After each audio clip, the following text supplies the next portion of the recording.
राधे राधे प्यारे भक्तों। 8 बातें भगवत भक्त अपने जीवन में जांच ले कि है कि नहीं है, अगर ना हो तो धारण कर ले।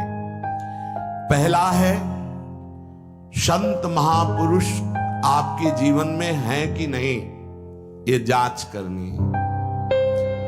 देखा है हमने, अगर किसी संत को आदर्श मानकर आप नहीं चल रहे हो तो दिमाग को खसकते हुए देखा, खसक गया है दिमाग। वो मनमानी आचरण केवल सिद्ध बनने के लिए कर रहे हैं। उनके आचरण ऐसे कि भोले भाले लोग ये समझे कि ये तो सिद्ध है। और जानते हो सिद्ध किसे कहते हैं? विनिवृत्त कामा द्वंद्व विमुक्ता सुख दुख संगई गच्छन्त मूढ़ा। ये स्थिति आनी चाहिए। पूरा कोरा जैसे नाटक मंच पर नाटक किया जाता है ना, पूरा दिखाई देता है, पूरा नाटक। क्यों? क्योंकि कोई डांटने वाला नहीं, कोई आदर्श नहीं है महापुरुष जीवन में। जो मन में आवे सो बोलो, जो मन आवे सो नाटक करो। तो 100 200 500 लोग भोले भाले जिनको ककाहरा नहीं आता परमार्थ का, वो कह देते मेरे भगवान, मेरे सिद्ध योगी, मेरे महापुरुष मिटिया मेट कर देते हैं। बात तो तब समझ में आवे जब रसिक जन पास करे, गुरुजन पास कर दे। अपने मन से कुछ नहीं होता, जिसे महापुरुष पास कर दे वही होता है। संत महापुरुष कहे ठीक चल रहे हो, ठीक है, या वो मौन स्वीकृति दे दे, ठीक है। अपने मन से सिद्ध बनने पर सिद्ध थोड़ी कोई हो जाता है। जीवन में तुम्हारे संत हैं कि नहीं, बस इतनी बात देखो। अब एक भगत जी आए थे, अपने लोग तो सबका आदर ही करते। उनका दिव्य रूप से हनुमान जी हमारे सामने प्रकट हुए थे। सच्ची बात कह रहे, जिस समय दिव्य रूप हनुमान जी ने धारण किया तो हनुमान जी महाराज के ही भाई पवन पुत्र भीम कंपायमान थे।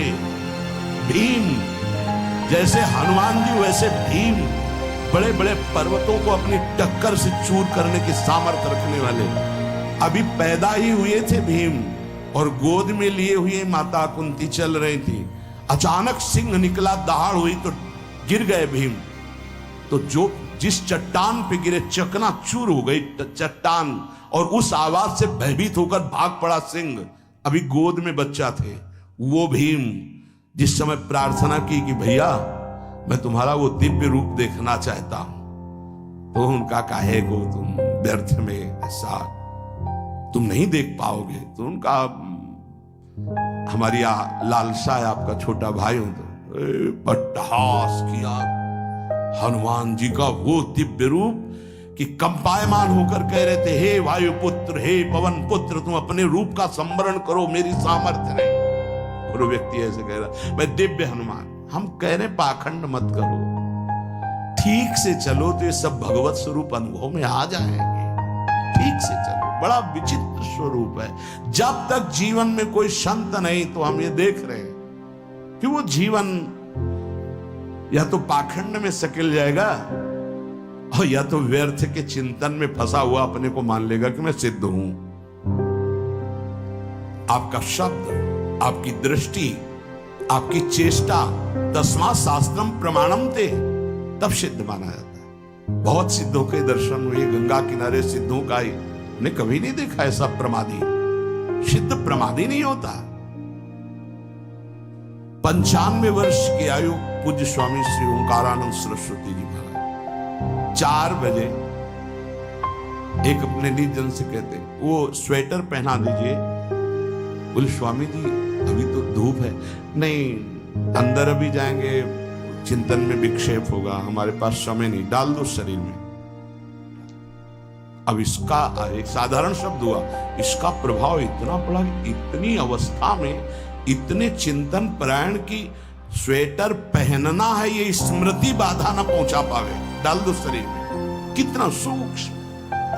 बड़े बड़े महापुरुषों को देखा है, अपने ब्रज के प्रेमी जनों को और ब्रह्मबोध संपन्न दोनों महापुरुषों। किंचन मात्र कहीं भी कोई भी शास्त्र विपरीत शब्द नहीं, एक सेकंड की चेष्टा नहीं पाई शास्त्र विरुद्ध। और यहां शास्त्र में है ही नहीं, हो वैसे सिद्ध हो रहे हैं। क्यों?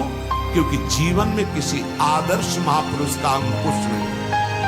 अगर किसी संत का भय तुम्हारे जीवन में नहीं है तो ये माया रौन देगी, पक्का समझ लो। कोई महापुरुष तुम्हारे ऊपर अंकुश लगाने वाला हो। तो इसीलिए जो देहाभिमानी जी होते भाग पड़ते हैं, क्योंकि उनकी सिद्धावस्था में वो बाधा पहुंचाएंगे। गुरुजन असली सिद्ध बनो, नाटक नहीं, तो भाग पड़ते हैं।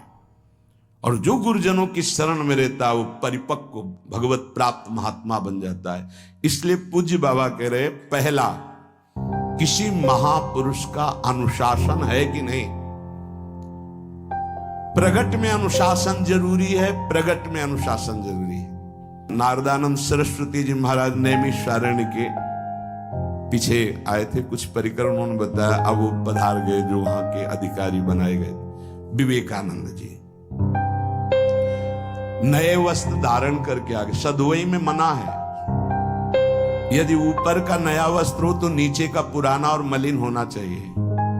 अगर नीचे का तो फिर ऊपर का पुराना मलिन। मैच नया, क्रीच एकदम, ये सब साधुता के कुछ नियम होते हैं, साधुता की एक मर्यादा होती है। तो वो दोनों नए पहन करके आ गए, भूल हो गई उनसे। देखा शिष्य। और नैष्ठिक ब्रह्मचर्य में सफेद कपड़े पहनाए जाते, तो और वो खिले हुए ऐसे बांधे वैसे सब। उनकी दृष्टि गई। लाख लाख जहां बैठकर सत्संग सुनते हैं स्वामी श्री नारदानंद सरस्वती जी, बड़े ही महापुरुष थे, अपार भीड़। और सत्संग के बाद 1 घंटा सबको एकांत चिंतन करो। क्या वहां ब्रह्म ज्ञान का सत्संग होता। प्रातःकालीन बेला पे जैसे अपने यहां सत्संग होता है, वहां थोड़ा विलंब होता था, 5:30 बजे जो नीचे से होता। वो योग वासिष्ठ से कैसे तुम्हें बताएं, जो उस सभा में बस यही लगता है कितनी जल्दी देह राख छूटे और अपने स्वरूप में महापुरुषों का वचन का प्रकाश होता है। एक सत्संग होता था सामूहिक सब लोगों में, एक होता था पर्सनल, जो दिव्य साधक हैं केवल वही बैठ सकते हैं, अन्य नहीं। ऐसे पूज्य बाबा के यहाँ भी एक होता था पर्सनल ज्ञान का और एक होता था सामूहिक प्रवचन। तो उस समय सामूहिक सत्संग चल रहा था, काफी सब समाज लाखों की थी। देखा तो एक शिष्य से कहा गौशाला में जाओ, गोबर को गीला कर दो। उनसे कहा विवेकानंद गोबर की छवियां भर करके यहाँ खड़े हो सत्संग के पास। वहां नन्नच हो नहीं सकता। और गीला गोबर जो 2 घंटा सत्संग हुआ, पूरा टप टप ऐसे कपड़ों में पूरी हालत बिगड़ गई। क्या था ये? संत शासन। अब दोबारा वो गलती नहीं होगी, समझाने की जरूरत नहीं, अब समझ गए कि हमसे गलती क्या हुई। संत शासन नहीं है तो ये मन बहुत विचित्र है, बहुत विचित्र है। इसीलिए पहला, जो भी परमार्थ का पति को, चाहे ज्ञान मार्ग का, योग मार्ग का, किसी योग मार्ग की लौकिक ऊंचाई पर पहुंचे हुए कि गुरुदेव आए और उन्होंने कहा कि किसी कारण से शिष्य बढ़ जाए और अपने गुरुदेव की अवहेलना करे तो उसकी गति क्या होगी? उनका दुर्गति। दुर्गति, दुर्गति के सिवा उसके आगे कोई शब्द नहीं है। गुरु को पीड़ा है और शिष्य परम पद में पहुंच जाएगा? नहीं नहीं, ऐसा नहीं। अनुशासन अत्यंत आवश्यक है। किसी भी वैभव या लोक व्यवहार या लोक मान्यता बढ़ जाने पर अपने गुरु का अपमान, गुरु की अवहेलना, तो उसकी दुर्गति पक्की। देखो, ये मन है, ये इंद्रियां हैं, ये अहम है, ये केवल गुरुदेव से ही वश में आता है, दूसरी जगह नहीं आता। क्यों? क्योंकि दूसरी जगह उत्तर देने का अवसर है। दूसरी जगह हम नहीं मानते तुम्हारी बात, लेकिन वहां ना उत्तर है और ना नहीं मानते, केवल वहां मिटना ही मिटना है। अगर ऐसा उपासक है तो निश्चित परम पद का अधिकार। केवल मिटना कोई उपाय नहीं है, अहंकार के पोषण का कोई उपाय, केवल मिटाना है। रो लो, चिल्ला लो, जो तुम्हें करना है कर लो, आना तुम्हें इसी मार्ग में पड़ेगा, दूसरा कोई रास्ता नहीं। बलिहारी घेर करके नष्ट कर देते हैं हमारे मन की मनमानी को, हमारे अहंकार को। इसलिए जीवन में प्रगट में जिनके जीवन में संत हैं और वो स्वीकार करते हैं उनका अनुशासन, उन्हीं का जीवन प्रकाशित होता है, पक्का समझ लेना। दूसरा, भागवतिक मार्ग में चलने वाले उपासक को सांसारिक पुरुषों की मित्रता करके उनकी संगोष्ठी में नहीं बैठना चाहिए। इस बात को बहुत अच्छे से समझ लो। सांसारिक पुरुषों की जो वृत्तियां होती हैं उनमें बड़ा आकर्षण होता है भोगों का, प्रपंच का। जो साधक भ्रमणशील हैं, अगर वो गृहस्थों के यहां जाकर उनकी सैयाओं पर सोते हैं तो उनकी दुर्दशा क्या होती है चित्त की, वो खुद अनुभव करके देख ले। आज तो शास्त्रीय पद्धति को समझा ही नहीं जा रहा। जब बड़े बड़े सुभट गंगा किनारे त्याग वैराग्य ज्ञान के मिले ना, तो आगे का रास्ता खुलता चला गया। सांसारिक पुरुषों के समुदाय में बैठना था। वो तुम्हें भगवान कहेंगे, ईश्वर कहेंगे, अवतार कहेंगे, उनको कुछ ज्ञान नहीं। आप मान बैठेंगे अपने को भगवान, अपने को ईश्वर, अपने को अवतार मानिए, तो आप जो अवतार है ना, ईश्वर है ना, भगवान है, उनसे विमुख हो जाएंगे। यहां जो भी अवतरित हुए हैं भगवत पार्षद, वो सदैव दैन्य ही रहे हैं। आप देख लीजिए, उच्च कोटि के महापुरुष चाहे जितनी ऊंचाई पर चढ़े हों, सदैव भगवान की ही स्थापना की है। भगवान के नाम की, रूप की, लीला की, धाम की, भगवत महिमा की स्थापना की है, अपनी नहीं, अपने पार्थिव शरीर की नहीं। ध्यान रखना, जितने महापुरुष प्रकट हुए भगवान की स्थापना की। अगर हम संसारिक पुरुषों का संग करेंगे तो कई तरह से हानि हो जाएगी।